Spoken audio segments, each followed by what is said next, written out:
Hebat, saudara. Dan terima kasih Ashraf Washdi dan kawan-kawan.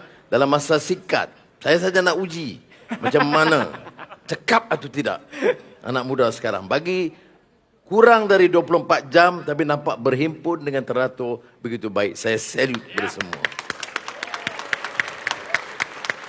Baik. Kita bercakap soal negara. Malaysia pernah melonjak, kemudian mendatar, kemudian timbul keadaan yang agak menggusar dan membimbangkan. Ekonomi malap, mutu pendidikan dipersoalkan, tambah pula dengan COVID, politik tidak stabil, dan keselesaan perhubungan antara kaum yang agak lumayan sekarang dihangatkan kerana dibangkitkan permasalahan. Itu yang kita warisi. Bagi ekonomi, hutang negara 1.5 triliun ringgit. Hutang. Sebab apa kita hutang? Kalau dulu masa negarawan dan tokoh anak Pahang, almarhum Tun Abdul Razak, dihutang. Dia antara mula hutang daripada Bank Dunia. Tapi hutangnya untuk apa? Untuk membuka ladang-ladang Felda. Untuk membina sekolah-sekolah luar bandar. Termasuk MARA. Ya. Jadi hutang itu munasabah.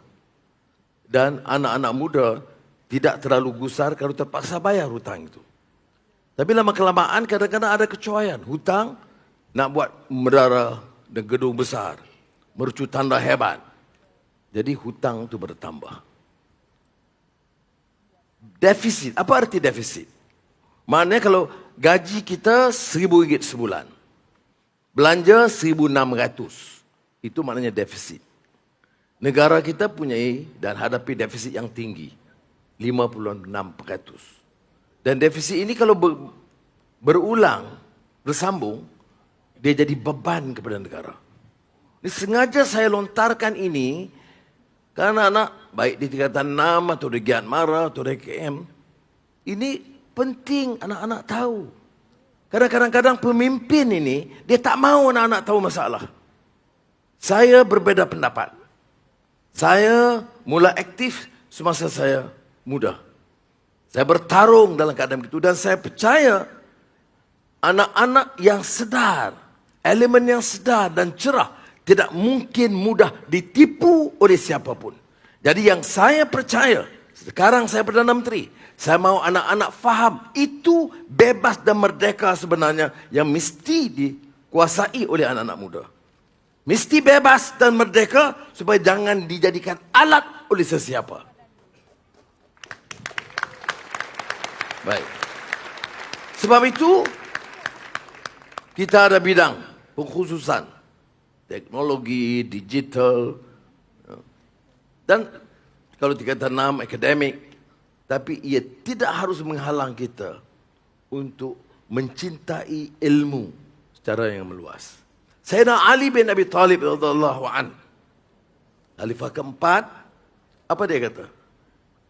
Kita belajar, tapi mesti ambil sikap terbuka. Saya baca. Bukan media sosial itu hanya satu wahana kecil, tetapi jawapannya tidak dalam 1 minit. Mau jadi orang cerdik dan pintar, tidak mungkin dengan ilmu 1 minit atau 2 minit. Dia mesti dengan membaca. Saya anjurkan anak-anak mesti hidupkan budaya dan tradisi membaca. Membaca ni maknanya bukan menjawab satu masalah yang besar dengan masa 2 minit. Mesti membaca, menggali ilmu. Kata Sayyidina Ali, ilmu bagi dia lazzatul ma'rifah. Lazat ma'rifah maknanya peringkat tertinggi.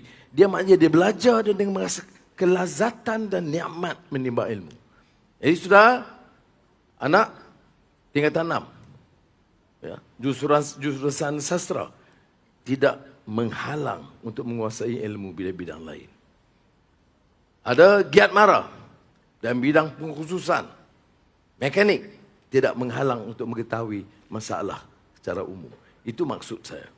Jadi kalau tanya saya, apa maksud temu Anwar selalu ni? Saya nak ajak anak-anak supaya mengalami proses pencerahan. Menimba ilmu dan cerah supaya jangan kita ditipu. Saudara akan dewasa. Akan ada keluarga. Sebelum itu ada ibu bapa. Dan bagaimana kita mendidik kalau ilmu kita itu terperangkap dengan propaganda yang mungkin merusakkan kita. Baik, bab kedua saya bicara soal negara kita.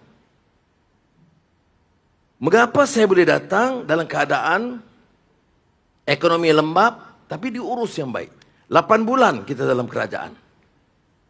Sekarang, saya tak kata semuanya bobrok atau buruk yang lalu, tak. Tetapi banyak masalah. Nak buat MARA, projek MARA, ada yang sakau. Nak buat kapal untuk tentera laut, wang hilang berbilion. Nak beli senjata, sebut saja bidang mana pun dicuri. Curi itu siapa? Duit siapa? Duit rakyat.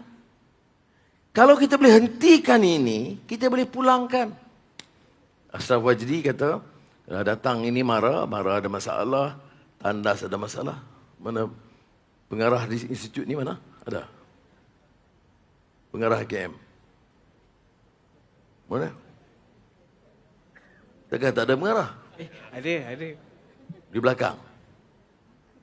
Ada timbalan pengarah? Tadi ada, mana hilang? Baik. Saya nak tanya, anak-anak belajar di sini ada?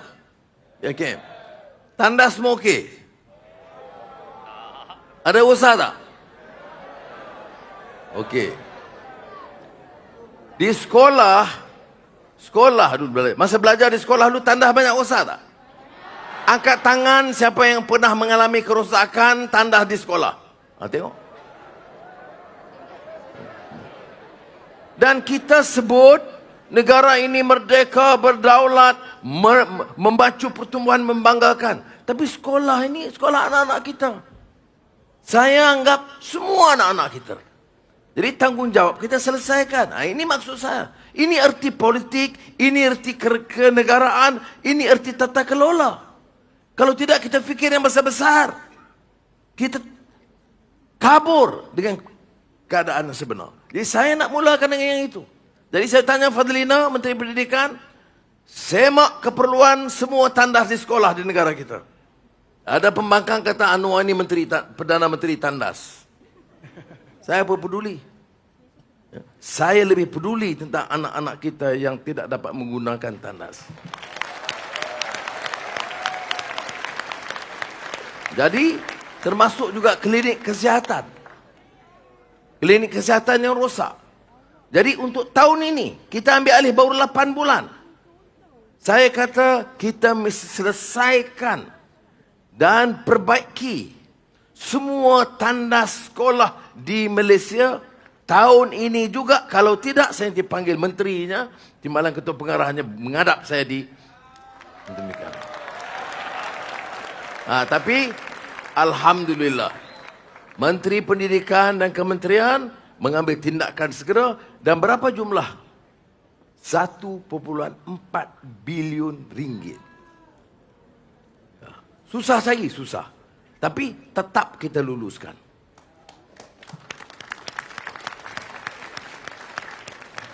Tapi anak-anak patut tanya. Saya pergi ke sekolah menengah, satu sekolah menengah. Bila helikopter tu di Padang sekolah, saya tanya pengetua, berapa tanah rosak? Dia kata 4. Berapa lama dah? Ada yang 5 tahun, ada yang 8 tahun. Tak munasabah bagi saya. Jadi apa masalah negara kita ini? Mengapa hal ini dibiarkan? Jadi aku tanya saya, tugas saya, ini juga tugas yang utama, yang menyentuh rakyat, keperluan asas anak-anak kita. Jadi alhamdulillah perkara ini dapat dibereskan. Saya pergi kawasan tentera. Ada sini anak polis, anak tentera? Angkat tangan. Okey.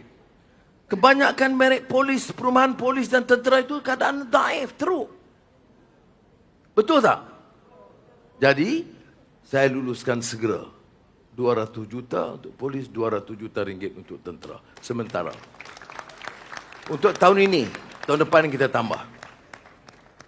Sebenarnya sebagai contoh. Kemudian Fuziah ada. Menteri dulu, Allahyarham, Datuk Salahuddin. Baik, Salahuddin Ayub. Dia meninggal. Tapi dia ini betul-betul ada passion, komitmen untuk membantu rakyat miskin. Terutama mengurangkan tekanan dari segi kos sara hidup. Jadi dia buat projek rahmah. Menu rahmah, makan rahmah, ayam rahmah, telur. Pening saya dengar. Tetapi cadangan itu baik. Dijalankan di merata tempat. Jadi 2 hari yang lalu, hari pengguna, ratusan juta kita dah belanjakan. Dia kata untuk akhir tahun ini, untuk menambah projek menu rahmah dan kedai rahmah, kita buatkan tiap Dewan Undangan Negeri dan tambah lagi 50 juta ringgit untuk beban rakyat miskin. Jadi saya nak anak-anak faham, ya, ini dia. Yang lain itu nak pacu pertumbuhan ekonomi kita akan buat. Alhamdulillah, kerana keadaan stabil, politik stabil, keadaan negara aman, ya, dan orang yakin dengan ekonomi madani yang kita umumkan, maka pelabur datang. Tahu Elon Musk? Ya, orang paling kaya di dunia. Semua negara cuba pujuk dia datang melabur. Bulan lalu dia bagi tahu dia nak cakap dengan Perdana Menteri Malaysia. Jadi saya kata silakan. Yes, I'll be very happy and pleased. Maka pakai video conferencing. Dia kata, saya bagi tahu, you are welcome to Malaysia, bla bla bla semua. Terus ada keputusan, jadikan Cyberjaya Selangor ibu pejabat Tesla. Itu bulan lalu. Minggu lalu, pengurus dia bagi Asia datang jumpa saya. Dia dah beli bangunan besar di Cyberjaya. Dia sedang buat baik pulih, pengubah suaian, dan dia minta saya rasmikan akhir September atau awal Oktober pejabat Elon Musk Tesla di Cyberjaya. Saya bagi tahu satu syarat, saya nak Elon Musk datang dan rasmi bersama saya. Apa kesan dia bagi anak-anak? Mana yang di IKM dan Giat Mara ada peluang pekerjaan yang lebih baik. Itu kerja saya dan kerja kawan-kawan saya. Kalau bawa pada pelabur besar ini, peluang pekerjaan akan lebih baik. Tak malap macam ada sekarang. Geely, tahu tak Geely Proton? Dia dah beli Volvo, dia dah beli apa lagi? Beberapa syarikat kenderaan besar dunia. Dia 2 minggu lalu dia tulis surat kepada saya. Ya, Geely ini dia antara orang paling kaya dan syarikat automobil yang terbesar di dunia. Dia tulis surat, dia Prime Minister, saya dah setuju nak labur di Malaysia, di Tanjung Malim. Dan saya akan mulakan sekarang dengan kos permulaan 10 bilion ringgit. Apa relevansi dengan saudara? Iaitu boleh mengisi, beri peluang dan ruang bagi anak-anak bekerja. Itu penting saudara faham. Jadi kalau tanya saya apa artinya jawatan, apa artinya kerjasama kita, sekarang ini kita ada Pakatan Harapan, ada Barisan Nasional UMNO, ada GPS Sarawak dan Sabah. Kerana kita nak selamatkan negara kita. Pertama, jangan bagi orang curi wang negara. Kedua, urus negara dengan baik, bawa pelabur masuk, bagi pekerjaan yang baik kepada anak-anak kita. Itu tujuan saya dalam kerja ini. Tapi kita berdepan dengan masalah sekarang. Ibu bapa, saudara anak-anak, kadang-kadang dia terheret. Kita fikir ini masa depan anak-anak. Dia duk fikir politik ini ada kaum nak telan kita. Ada Kristian nak ambil negeri ini. Cina nak kuasai negeri ini. Ni kalau kita lantik pemimpin yang bodoh, yang corrupt. Orang lain boleh ambil kuasa. Tapi kalau kita ambil pemimpin yang bertanggungjawab, ada prinsip, jangan bimbang. Ya, jangan terbawa-bawa dengan propaganda ini, tidak menguntungkan kita. Jadi saya harap anak-anak faham ini, belajar dengan rajin. Saya nak jadikan Malaysia ini negara number 1 di Asia Tenggara. Dan dalam ekonomi badani, beri tempoh 5-6 tahun, kita nak jadi top 30 in the world. Peluang pekerjaan, kemudian kemutu pendidikan, latihan, TVET, kesihatan, prasarana, digital, biar cukup mantap untuk jadi negara ini negara hebat. Syaratnya biar aman. Politiknya biar stabil. Pimpinannya jelas pengarahannya. Hentikan amalan curi harta rakyat. Kena faham anak-anak. Bila saya sebut ini sebagai Perdana Menteri, kerana saya tahu maklumat yang berlaku sebelumnya.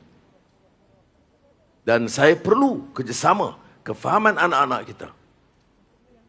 Work hard. Save this country. Dan anak-anak muda patut faham mengapa saya bercakap soal menyelamatkan negara kita. Kerana negara kita mampu diangkat sebagai negara hebat. Dan saya bercita-cita. Dan saya percaya anak-anak bersama saya. Untuk sama-sama berusaha mengangkat martabat negara kita. Boleh atau tidak? Ya, maknanya kita harus yang belajar dengan cukup tekun. Membaca dengan cukup rajin. Menjadi manusia yang berharga dan bernilai. Kerana hidup kita ini ada akidahnya, keyakinan kita. Jaga akhlak kita. Jaga syahsiah kepribadian kita. Kerana kalau kita mau jadi pekerjaan dalam bidang tertentu, tapi kita mau jadi manusia yang baik. Sebab itu kalau dasar pendidikan, kalau tanya termasuk dia marah, apa dia? Addabani Rabbi fa ahsana ta'dibi. Ya. Nabi Muhammad SAW mendoakan ya, dengan ilmu itu untuk perbaiki adab. Sebab itu saya gunakan madani. Bina tamadun. Tapi tamadun itu dengan manusia. Sempurnakan salat kita dengan baik. Jaga pribadi dan kelakuan kita.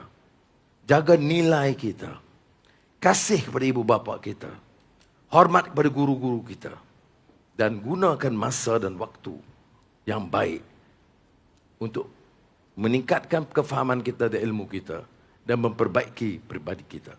Tak apa dengan simpang siur orang nak bagi pandangan yang lain. Kita sabar. Kerana dalam Quran disebut, kadang-kadang orang celoteh-celoteh panjang ini, wa iza khatamahum jahiluna qalu salama.